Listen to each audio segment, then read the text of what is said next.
D'abord, avec beaucoup de modestie, parce que après l'exposé d'Aquarelle, prendre la parole comme psychologue, c'est un peu indélicat. C'est beaucoup d'émotions, beaucoup d'intelligence, c'est des véritables travail. Le psy il est assis dans sa chaise, il est un peu loin de tout ça, et donc c'est avec beaucoup de modestie.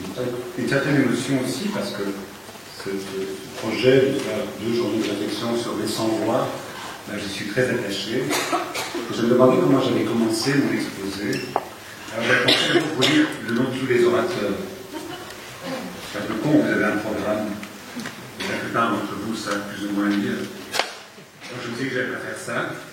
Alors je me suis dit que j'allais vous dire le nom de tous ceux qui ne sont pas sur le programme et qui ont participé à l'élaboration de ce projet. Alors il y a d'abord l'architecte principal, qui s'appelle Yann Café, 4 chèques. Il y a l'ingénieur absolu, sans qui rien ne se serait passé, c'est Jean-Jacques Heuze. Il y a le créatif, c'est Gauthier de Lyon. Il y a les présents inlassables et quotidiens, que sont Dan et Michel Loeb, sans qui ce projet n'aurait pas eu beaucoup de sens ni ne serait réalisé. J'espère que j'ai oublié personne, si ce n'est la généreuse Mary Stevens, qui nous a souvent fait arranger pour soutenir le projet, qui était très active dans le processus. Tous ces gens sont partenaires du processus. Et si je prends du temps pour vous le dire, c'est parce que les mots m'en disent avec plaisir, je peux dire leur nom. Je peux égrener ces noms. Et mon exposé s'appelle Le débrouille des 100 noms. J'ai grand plaisir à dire ces noms, à pouvoir vous dire que Viviane Cassé, Jean-Jacques Heuze, Gauthier de Lyon, tous ces noms, Mary Stevens, Dan et Michel Loeb, ont rendu ce projet. Le plaisir que j'ai de dire ces noms, c'est que je peux dès lors partager avec vous ce que nous faisons avec beaucoup de banalité, c'est-à-dire utiliser des noms de famille. Les choses sont d'une évidence absolue, nous sommes tous porteurs d'un nom, nous pouvons le faire exister, le faire utiliser, c'est une manière d'être en lien, c'est une manière d'être au monde, c'est une manière d'exprimer son autonomie, sa liberté, sa richesse, sa position. Un nom de famille, c'est quelque chose d'extraordinaire, c'est d'une banalité absolue, puisqu'on en a tous un, mais en même temps, c'est un moment très singulier, très fabuleux. Quand un enfant vient au monde, la première chose que les hommes font avec un bébé qui vient de naître, c'est de lui donner un nom.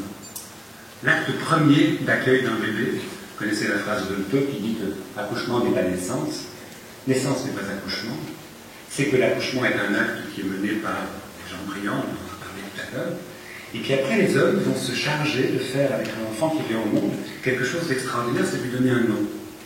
Quand on lui donne un nom, prenons un nom au hasard, par exemple un enfant va naître, on va l'appeler Frank. C'est un nom banal, c'est un nom qui va faire. C'est un nom qui va dire à cet enfant qui naît qu'il a une histoire, qu'il a une temporalité, qu'il a une durée, qu'il a une appartenance. La première chose qu'on fait avec un enfant qui vient au monde, c'est de le banaliser en lui donnant un nom de famille qui fait en fait que cet enfant va se référer à un groupe d'appartenance et on lui dit par ce nom qui te relie symboliquement à ton groupe d'appartenance, tu es comme tous ceux qui sont les tiens. C'est très important symboliquement parce que ça veut dire que notre naissance n'est jamais le début de notre histoire. Notre naissance n'est jamais qu'un épisode d'une histoire qui a commencé bien avant. C'est très important parce que la nomination nous permet de nous échapper du biologique pour entrer dans le symbolique. On sait bien que le biologique est terrifiant. Parce que le biologique, c'est le corps, la maladie, la vieillesse, et éventuellement la mort. Et donc il faut absolument que les hommes appareillent ce corps biologique d'un nom qui lui permet par là, quelque part, de quitter le biologique pour rentrer dans le symbolique. Et si vous êtes déjà allé à un enterrement, vous aurez constaté qu'un enterrement ne sert à rien pour les vivants, pour les morts, pardon. Mais par contre, pour les vivants, c'est très utile, parce que c'est une manière de montrer que le corps peut certes s'arrêter de vivre, mais nous continuons à porter par la mémoire, le souvenir et la parole ceux qui nous ont été chers et dont le nom résonne en nous comme des souvenirs impérissables. En quelque sorte, notre vie ne commence pas le jour de notre naissance, comme elle ne se termine pas le jour de notre mort. Tout cela le précède et le suit. Et cela est un nom de famille. Après, on reçoit un prénom. Et donc, après avoir été appelé Frank, on va vous appeler Théo. C'est pas un nom au hasard. Et quand vous dites Théo, vous singularisez la personne. Quand vous dites Franken, vous la renvoyez à son groupe. Tous les Franken. Et vous savez que les Franken sont très attachés au groupe. Surtout les Franken. Mais néanmoins, c'est un groupe d'appartenance. Après, quand vous dites Théo, vous le singularisez. Vous l'installez dans une autre temporalité, non plus une temporalité historique, mais une temporalité instantanée, pour lui donner une simultanéité, il s'inscrit dans ce qu'on appelle une identité. Ça peut paraître banal, mais si vous réfléchissez bien, c'est un paradoxe absolu. Ça veut dire que nous sommes reliés à une appartenance, nous appartenons à un groupe, nous sommes comme tout le monde, et en même temps, nous avons un prénom, c'est-à-dire nous sommes singuliers, nous sommes différents, nous sommes à part. La phrase la plus connue à ce niveau-là, c'est « Nous sommes des êtres exceptionnels comme tout le monde, nous sommes des êtres de banalité et d'exception ». Et en fait, on ne résout jamais ce paradoxe. Nous sommes à la fois des êtres qui appartenons à un groupe, nous sommes enfouis dans ce groupe, et c'est très important d'avoir une appartenance. Il nous suffit de voir combien souffrent les sans-papiers, ou la madame dont vous en parlez, Aquarelle, qui arrive ici et qui n'a plus aucune appartenance. Et ma famille est là-bas, ici, je n'ai personne auquel appartenir. On sait que l'appartenance c'est fondamental, mais le risque de l'appartenance, bien sûr, c'est de disparaître, de ne plus exister, d'être pris dans une sorte d'indifférence. Alors, nous avons l'autre pôle, qui est le pôle qui nous permet de lutter contre la banalité, c'est l'exception, c'est la singularité, c'est le fait d'avoir un prénom, de pouvoir dire je, de pouvoir se différencier du groupe. Nous sommes toute notre vie à se promener entre ces deux pôles, de l'exception à la banalité, de l'identité à l'appartenance, du mal à l'exceptionnel. C'est vital, c'est crucial. C'est ce qui va faire qu'on peut se rapprocher des autres sans disparaître, et l'on peut s'éloigner sans être coupé du reste du monde et être seul sur terre. C'est très important ce mouvement-là, parce qu'on sait bien, quelque part, pour un peu psychologiser, parce que c'est néanmoins ce que je vais tenter de ne pas faire avec vous, mais malgré tout, il y a des défauts. C'est très clair pour les psys qu'une des manières de comprendre la souffrance des hommes, c'est quand ils n'ont plus cette capacité de se promener.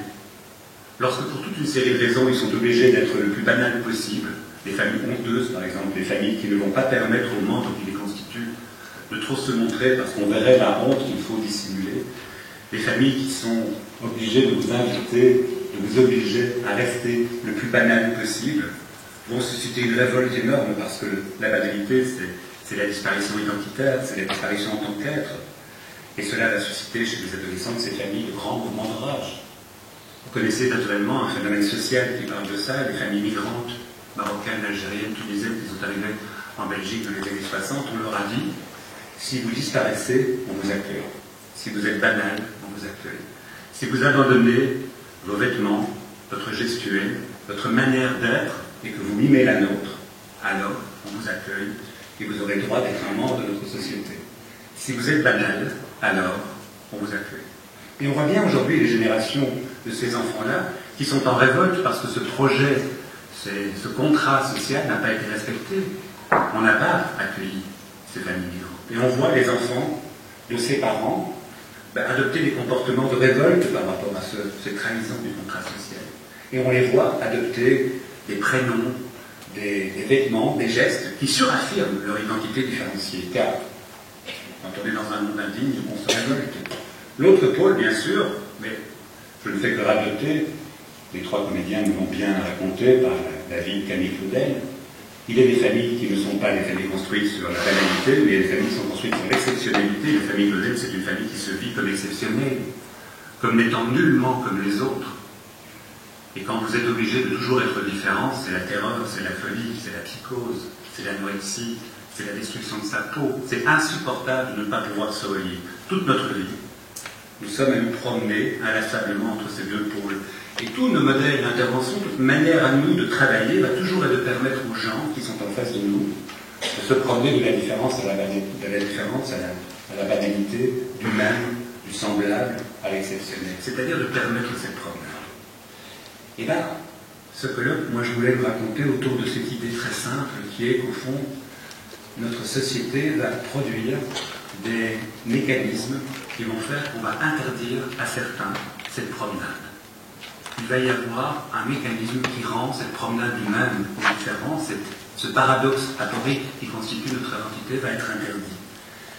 Et la personne va perdre son nom de famille, elle va perdre son appartenance, et par là elle va perdre son identité. Elle va quitter le groupe des hommes qui cherchent pour être cataloguée et appartenir à un groupe qui en détermine de manière définitive l'identité. Et de nouveau, les trois comédiens l'ont remarquablement raconté au travers de l'handicapé mental, mais il existe comme ça toute une série de situations où la personne perd son nom. Vous savez très bien, quelque part, que ces modèles-là sont construits sur des paradigmes sur lesquels je viendrai.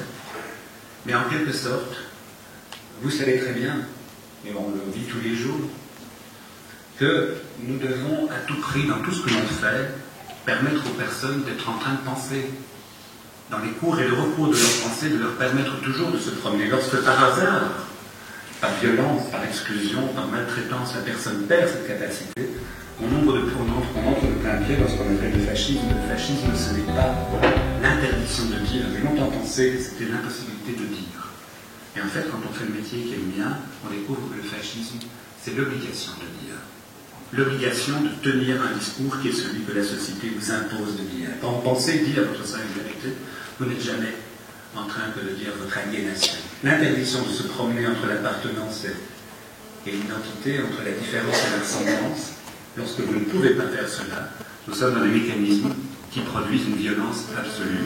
Et ce mécanisme, c'est la dénomination. Vous perdez votre nom de famille et on vous met un vêtement dans lequel vous êtes obligé de dire. Alors ces vêtements, vous les connaissez, c'est bien sûr le plus connu, c'est le fou, le malade, le prisonnier, l'handicapé, l'homosexuel, celui qui, aujourd'hui, revêt le vêtement de chômeur, de pré-retraité, prématuré. On a entendu parler aussi du mendiant. Si vous vous souvenez, vous pouvez faire une toute petite expérience pour voir cela, c'est de regarder les mendiants. Regardez, il y a deux types de mendiants. Il y a le mendiant qui vient, il vous adresse la parole avec colère, avec révolte. Il vous dit, vous n'êtes pas honteux d'une société qui m'a mis dans cette situation-là. Vous êtes un nanti, moi je suis un pauvre homme, je souffre, vous devez m'aider. Il prend la honte de sa situation et il vous la met sur la tête. Vous ne prenez pas. Par contre, vous avez certainement déjà croisé de ces mendiants qui chuchotent, qui prennent une posture de repli. Ils baissent la tête et ils disent d'une voix très discrète, je suis vraiment désolé de souffrir, j'y arrive pas, je suis vraiment foutu, vous ne pouvez pas m'aider. Ils prennent la honte. Il est dans notre société toute une série de mécanismes qui vont priver la personne de ce droit d'énoncer, de dire. Elle doit se taire et se conformer aux vêtements qu'elle porte. J'avais envie de prendre deux exemples pour parler de ça. Oui, je vais faire petit, et puis je vais vous foutre la paix. L'idée fondamentale, c'est deux histoires. La première, je l'ai croisée, on m'a demandé de faire une intervention dans un centre de rétention administrative dans le nord de la France. Et le directeur de ce centre de rétention administrative m'a dit « Le modèle sur lequel nous construisons notre intervention, c'est que le matériel est essentiel, et donc tous les migrants qui arrivent, on leur retire les bics, les crayons et toute forme d'écriture pour qu'ils ne marquent pas leur nom sur les murs. Parce qu'il faut préserver le bâtiment, je comprends. Ce que font les migrants, c'est qu'ils écrivent leur nom avec du dentifrice. C'est fabuleux. C'est quand même extraordinaire que ces gens à qui on retire le droit d'écrire leur nom vont l'écrire avec du dentifrice. Ça m'a fort impressionné. Et je me suis rappelé une histoire de psy qui m'est arrivée dans un hôpital où j'ai travaillé, et je vais vous la raconter. C'est l'histoire d'une femme qu'on a appelée François Mitterrand. C'était son nom. En fait, en l'occurrence, le TGV n'existait pas à l'époque, c'est il y a quelques années de ça. Je travaillais dans un hôpital Montois, et le train qui faisait Paris-Bruxelles, la première gare belge, c'était Mons. Et régulièrement, de ce train sortaient des gens un peu étranges, un peu bizarres, un peu errants, un peu exclus, un peu bizarres. Et on les emmenait à l'hôpital psychiatrique, dans le service où je travaillais. Et on les déposait, on disait, c'est pour nous. Donc on accueillait ces personnes qui rentraient avec un vêtement sur lequel il était marqué étrange, bizarre et français. Ce qui naturellement aggravait considérablement. Et cette femme rentre, dont je vous parle, s'appelle François Mitterrand, rentre avec comme seul objet une revue intellectuelle, Gala, sur laquelle il y a une photo de François Mitterrand. Cette femme ne dit pas un mot, n'a aucun regard. Elle semble être complètement sourde, elle semble être muette, elle semble ne pas exister. Elle n'a que cette revue Gala qu'elle tient comme un trophée absolu. Elle n'est pas dans une propreté excessive. Elle a les pieds qui sont très abîmés, les dents qui depuis manifestement longtemps n'ont pas rencontré de dentifrice. Et donc elle va rentrer dans le service, elle rentre, on lui donne un lit d'hôpital, et elle se promène avec sa revue, et les infirmières essayent d'approcher ce petit sauvage, et comme elle n'a pas de prénom et qu'elle n'a pas de nom, on l'appelle François Mitterrand. Certains, dans un mouvement de grande tendresse, disent Françoise Mitterrand. Elle va être dans le service, elle devient totalement transparente, elle se lève comme tout le monde, elle déjeune, elle se lave, elle s'assied dans le salon, elle regarde la lumière, le soir, on la met au lit, elle s'endort, elle n'est absolument pas dangereuse, elle n'est pas médiquée parce qu'elle ne présente aucun signe extérieur, mais elle n'existe pas. Plusieurs d'entre nous essayent, avec force et vigueur, d'aller vers cette femme, de lui adresser la parole. Rien, rien. Elle se prend de sympathie pour moi, je ne sais pas trop pourquoi. Elle s'installe dans mon bureau et elle va rire. C'est le seul événement. Pourquoi? Parce que dans mon bureau, c'est un hôpital anciennement catholique. Il y a dans mon bureau un énorme Christ cloué au mur, enfin sur une croix au mur. Et j'ai mis, par pudeur, j'ai mis une porte, une armoire. Il y a juste la main qui sort et j'y accroche ma veste. Il faut utiliser l'espace comme il est. Et quand elle me voit accrocher ma veste, elle rigole. Elle s'installe dans mon bureau, elle ne bouge pas, elle ne me regarde pas. Enfin, elle n'a pas de regard intentionné. Son regard me passe comme si je n'étais pas véritablement là. Donc elle ne s'arrête pas, mais nous pouvons de temps en temps avoir une fraction d'une seconde de regard qui se croise. Cet hôpital dans lequel je travaille est occupé par des gens qui partent en vacances. Et nous avons une infirmière dans le service qui est une femme absolument admirable qui adore Torremolinos. Ce qui nous surprend toujours un peu, enfin voilà, et elle fait vraiment la pub, elle achète un appartement à Torremolinos et chaque fois qu'elle part à Torremolinos, elle nous envoie une carte postale de Torremolinos. Et un jour, la carte circule dans l'hôpital, dans le service. Cette carte fut mise sur ma boîte, mon bureau. François Mitterrand vient, s'installe, comme tous les jours. Et la carte est retournée, et il y a la photo, enfin le timbre, de Juan Carlos. Et quand elle voit le timbre de Juan Carlos, elle se met à crier, à faire du bruit. Du bruit comme ça. Et là, c'est très, très surprenant, parce que je sais que Philippe et Mathilde suscitent de la passion. Mais Juan Carlos, ça me surprend un peu. Et donc, à l'aide de cette carte postale, une infirmière du service, espagnole, s'appelant Maria, espagnole, comme personne, vient dans mon bureau et je lui raconte que j'ai vu le timbre de Juan Carlos. Et donc, qu'elle a manifesté une réaction par rapport au timbre de Juan Carlos. Et l'infirmière lui parle espagnol, il ne se passe rien. C'était un peu comme les experts, si elle avait trouvé un indice et on se disait que ça va marcher. Et donc elle s'adresse en espagnol à François Mitterrand en se disant c'est gagné quoi. Et la patiente ne réagit pas à la patiente. Oui, les patientes ne bougent pas. Alors on se dit qu'on ne va pas se laisser faire et on envoie un courrier à la chancellerie de l'ambassade espagnole en disant qu'on pense que même les ressortissantes espagnoles sont dans notre hôpital et le service social fait ça. Et donc, quelqu'un de la chancellerie, à peu près aussi sympathique que Théophane Connery, regarde cette femme, lui dit quelques mots en espagnol, et cette femme ne réagit absolument pas, parce qu'elle ne réagit pas. Mais elle prend une photo, il prend une photo, et un mois plus tard, on reçoit un courrier, et en fait, il s'agit d'une ressortissante espagnole qui a disparu du nord de l'Espagne. Alors, on sait son nom, elle s'appelle Miranda. Et donc, on se met à appeler Miranda, et il ne se passe rien. Il ne se passe rien. Mais avec Maria, on se dit quand même que ce prénom et ce nom, ce sont des outils. J'aime beaucoup cette infirmière parce qu'elle est comme Martine et Linda. Elle touche, elle va à proximité.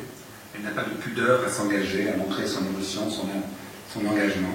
Et donc, tous les jours, Maria Concepción vient dans mon bureau, dit des choses en espagnol à Miranda, elle me les traduit, je dis des choses en français et Maria traduit. il ne se passe rien. Il ne se passe rien, mais, enfin rien, si, il se passe des choses fondamentales, mais en réalité, rien de très visible. Maria dit, elle m'a regardé pendant quelques minutes. On va faire ça pendant des semaines, on n'a rien d'autre sous la main. Et un jour, cette femme qui s'appelle Miranda va s'adresser à Maria, va lui dire 3 mots, dans le genre « j'ai soif ». Et quelque chose va se passer. Ça va durer 6 mois. Après 6 mois, elle partira, elle rentrera en Espagne, et j'ai gardé de nombreux contacts avec elle. Elle n'avait pris un seul médicament. Le seul médicament que nous avons utilisé, c'est de la nommer. C'est de pouvoir dire Miranda, qui s'appelait Sanchez, comme tous les Espagnols, donc on a laissé de nom, évidemment. Il faut suivre, Miranda Sanchez, de l'humour, donc, hein. Et pour voir si vous suivez. Et l'idée, c'est que ce qui a été l'univers thérapeutique, c'est cette nomination. Le fait de pouvoir la nommer. Elle a senti qu'elle existait pour un autre par quelque chose qui la désigne. Rien de miraculeux, je pense quelque part, que de dénommer quelqu'un est par essence même l'acte le plus barbare que l'on puisse faire. Il existe dans notre société 3 paradigmes qui vont amener à ce que l'on puisse dénommer quelqu'un. Jusqu'à quelle heure je peux parler? Il est 12h07, donc on a 7 minutes de retard sur le programme. Encore 1 minute, j'ai fini mon introduction. Et l'idée fondamentale, c'est qu'en fait, il existe 3 paradigmes humains, auxquels je pense maintenant, mais probablement qu'il en existe d'autres, qui sont ces paradigmes sur lesquels se construit l'exclusion. Ces 3 paradigmes, c'est les suivants. C'est le paradigme de l'homme normal. Ce matin, les comédiens nous ont montré combien l'homme normal est un paradigme dangereux. Le second, c'est le paradigme de l'homme heureux. Et le troisième, c'est le paradigme de l'homme effrayé. Ces 3 paradigmes, ce sont des romans populaires que nous nous racontons pour habiller les gens et pour leur donner une identité sociale ou psychologique. En quelque sorte, c'est au travers de cela que l'on pense ce qui appartient aux hommes de ceux qui n'appartiennent plus aux hommes. Et alors, le paradigme de l'homme normal, vous le connaissez, il est édifié, je dirais, sur le discours médical, ou sur le discours des grands régimes bureaucratiques comme les États ou l'Europe, qui nous disent quelque part, les paradigmes qui déterminent la normalité, hein, ou qui nous disent comment il faut se comporter de manière collective. Hein. Vous savez que vous devez prendre 5 fruits par jour, boire 3 verres d'eau, 2 fois l'amour par semaine, par les hommes pour leur portrait, ne pas fumer, dormir un certain nombre d'heures, faire du vélo, marcher 150 minutes par semaine. J'ai oublié tout le reste. C'est-à-dire qu'on vous renvoie à l'hypothèse qu'il existe un homme normal, et vous devez vous rapprocher de cet homme normal, en ayant donc une activité alimentaire, biologique, sexuelle et marchande, à marcher, d'une certaine manière. L'autre paradigme sur lequel on s'appuie pour inclure ou exclure, c'est le paradigme de l'homme heureux. Et ça, les psys, on a vraiment à s'inquiéter, parce que je trouve qu'on participe à ce phénomène de dénomination par la psychiatrisation qui est celle auquel on adhère. Les psys psychiatrisent au quotidien. Vous avez remarqué, maintenant, vous trouverez de nombreux articles sur la psychiatrie du deuil, des trous de mémoire chez les plus vieux, de l'agitation chez les plus jeunes, de la gourmandise, qui est adossée au bonheur. Le bonheur est aujourd'hui une obligation absolue. Vous pouvez être heureux de 4 manières. Hein. Vous savez, il y a le prestige social, le métier qu'on fait, il y a la vie sexuelle, la vie affective et les satisfactions matérielles. Rien d'impossible, mais vous êtes obligé. C'est devenu un critère de réussite. Aujourd'hui, vous devez performer dans ces domaines pour être un homme normal. Il faut réussir à être heureux. Si vous lisez les publicités pour Durex, vous verrez, c'est assez fascinant. Ça vous dit ce que la vie sexuelle d'un homme belge dit. Et donc, tout homme qui ne fait pas, je ne sais plus, je crois que c'est 147, non, je ne sais plus, 147 rapports sexuels par an. Enfin, je ne suis pas sûr. Je sais pas, mais j'ai oublié. Mais l'idée fondamentale, c'est qu'on vous détermine une grille d'évaluation qui mesure votre normalité, parce qu'alors vous êtes heureux. Parce que si vous faites 147 fois l'amour par an, vous êtes heureux. C'est déterminé comme ça. Le troisième, naturellement, paradigme, c'est le paradigme de l'homme effrayé. On le voit bien avec l'arrivée massive des migrants. On voit bien quelque part qu'on nous parle d'une civilisation en voie de disparition, menacée par l'arrivée de ces gens qui n'ont qu'une idée, c'est de nous prendre notre pognon et de nous terroriser. Il y a bien sûr des gens néfastes qui se reportent, mais la majorité ne le sont probablement pas. Ces trois paradigmes vont en fait mettre en place des mécanismes qui font que nous dénommons les gens. Dénommer, c'est leur priver du droit de se promener. Ils doivent, en fait, à ce moment-là, développer des stratégies qui les enferment, des stratégies qui les bloquent, qui les fichent, qui les définissent. Quand vous êtes fou, vous êtes fou. Si vous essayez de montrer que vous n'êtes pas fou, c'est que vous êtes fou.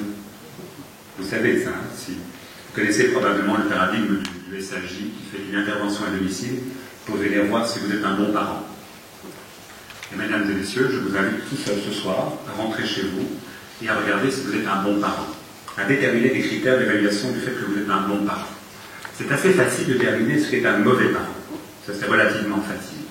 Les infirmières de l'ONG qui viennent faire des inspections à domicile, des mamans qui ont des jeunes bébés, en tout cas, ont des critères pour évaluer ce qu'est la normalité, ce qu'est le critère d'évaluation de la normalité. Ce qui est absolument important à comprendre, c'est que cette exclusion, cette dénomination, se fait au travers de trois mécanismes. Et ça, c'est le psychico, je suis vraiment désolé. Les trois mécanismes qui vont permettre cette exclusion, c'est ce qu'on appelle la fragmentation, la dépersonnalisation et la capture des corps.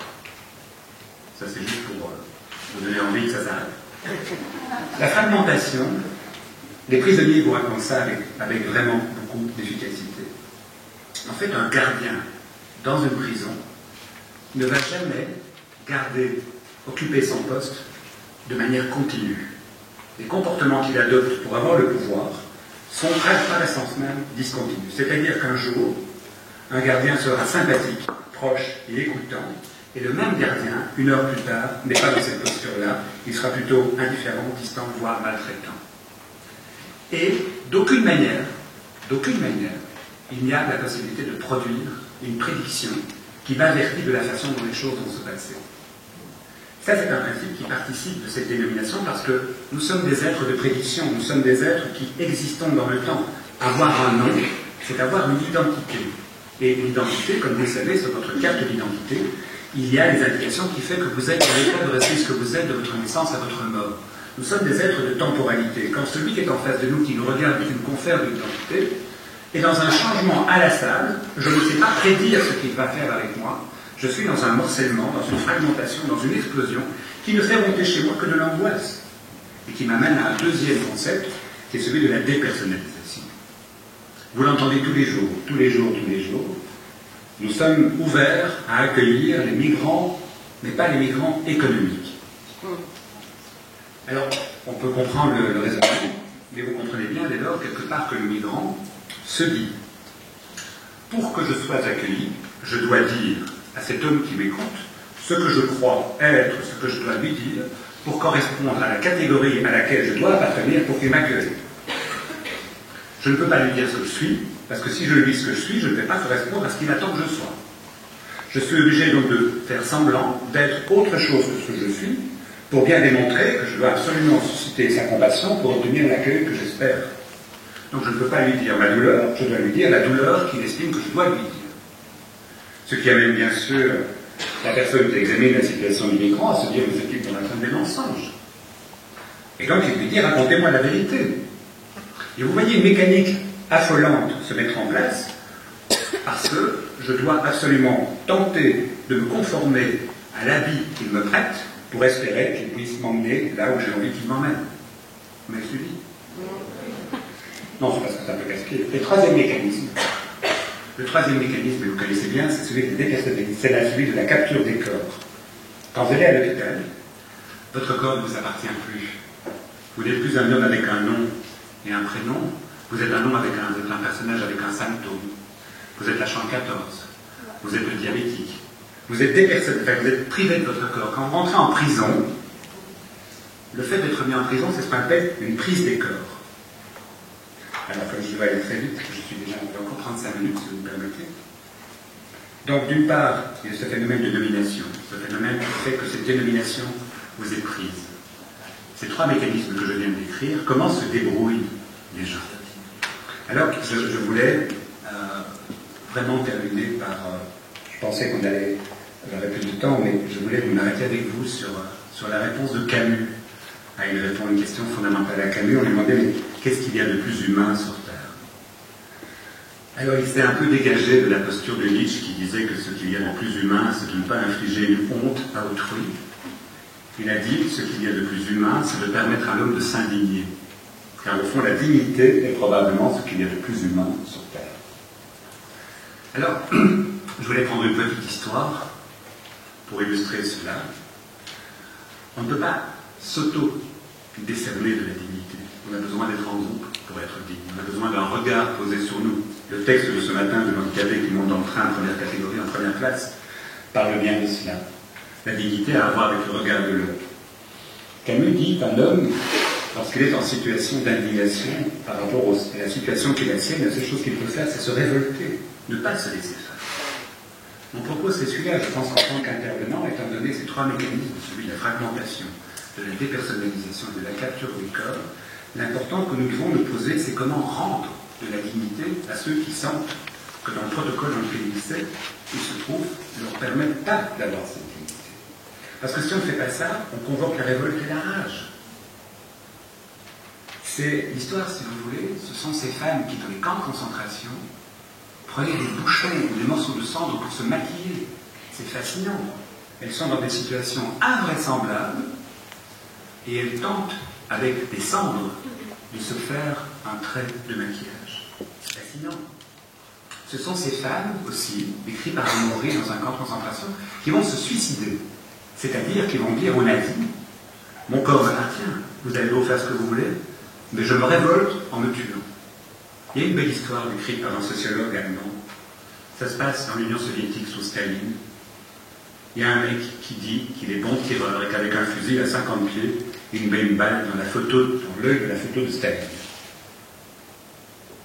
Et ses copains lui disent, exagère, il dit, on va le faire. Ils prennent une photo de Staline, il se met à 50 pas, il prend son fusil et il met une balle dans l'œil, dans la photo, dans l'œil qui est sur la photo. Et donc, il est fier de cela. Cet homme a tiré une balle dans une photo à 50 mètres. Le lendemain, il est arrêté. Il est mis en prison. Il est jugé.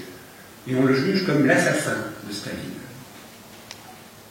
Il se révolte, il dit, mais c'est pas vrai, c'est pas mon cas, je voulais juste montrer que j'étais un bon tireur. Non, non, tu es l'assassin de Staline. De prison, il se retrouve dans un camp.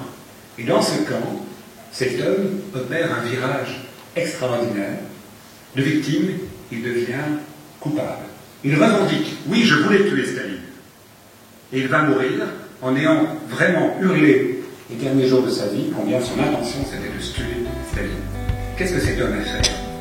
Une situation d'impuissance, une situation de honte. Il a retrouvé une part de liberté en s'appropriant, en se révoltant et en faisant en sorte de retrouver une certaine forme de dignité. On a bien entendu au travers du travail d'Aquarelle combien en fait on rend de la dignité aux gens parce qu'on parle non pas de ce qu'ils auraient pu faire ou de ce que l'on croit qu'ils sont, on parle de leur situation, on fait un accueil à l'endroit où ils sont. On leur permet en quelque sorte de se réapproprier leur nom, de se réapproprier leur identité, leur appartenance et leur dignité. Alors, pour terminer, j'ai envie de dire une grosse connerie, pour ceux qui me connaissent un peu, j'en dis souvent. Que faut-il faire, avoir comme attitude? Alors, je vous propose de dire qu'il faut, en face d'un homme qui a perdu son nom, faire preuve de fraternité. Donc, F. De reconnaissance, de reconnaître là où il est. Donc, R. D'accueil. A. De naïveté. Un peu de curiosité, ça fait du bien. De culture, en français et en flamand, c'est K. D'empathie. E. Et de noblesse, N. Je crois que pour accueillir quelqu'un de manière digne, il faut adopter une posture frank. Je vous remercie.